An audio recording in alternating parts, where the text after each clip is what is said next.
Ay, mis amigos, ¿qué creen que pasó? La maestra de la escuela en la clase se cayó. ¿Hubieran visto el coraje que le dio? Que andaba, echaba chispas y a todos los castiga. A ver, compadrito, usted que me vio. Solamente los zapatos que estaba volteado y ni tiempo me dio. Se me va una semana de salón y a ver si cuando regrese por usted me hace atención. ¡Hey! ¡Hey!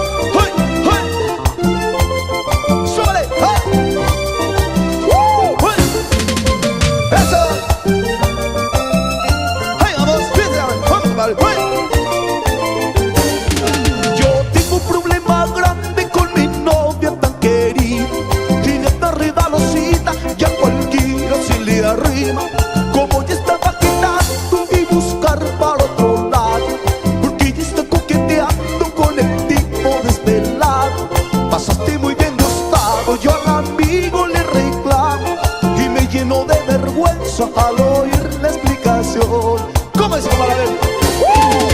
Es ella mi amigo, la que tiene la culpa. Le dije ya está tu novio, pero ella no me escuchó. ¿Pero por qué, compadre? ¿Cómo dice? A ver, ¿cómo dice? Es ella mi amigo, la que tiene la culpa. Le dije ya está tu novio, pero ella no me escuchó.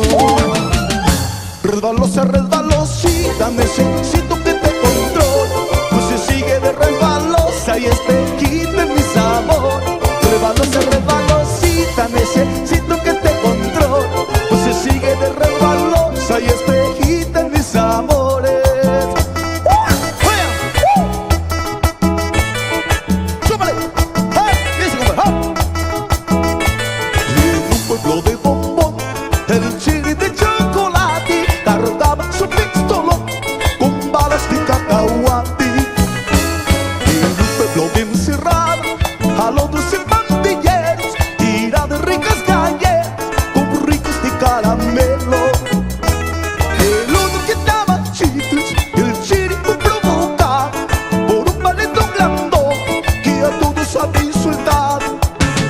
Y el cherry chocolate recibió muchos aplausos de los chicles e invitados que olvidaron como el susto. Y el cherry chocolate recibió muchos aplausos de los chicles e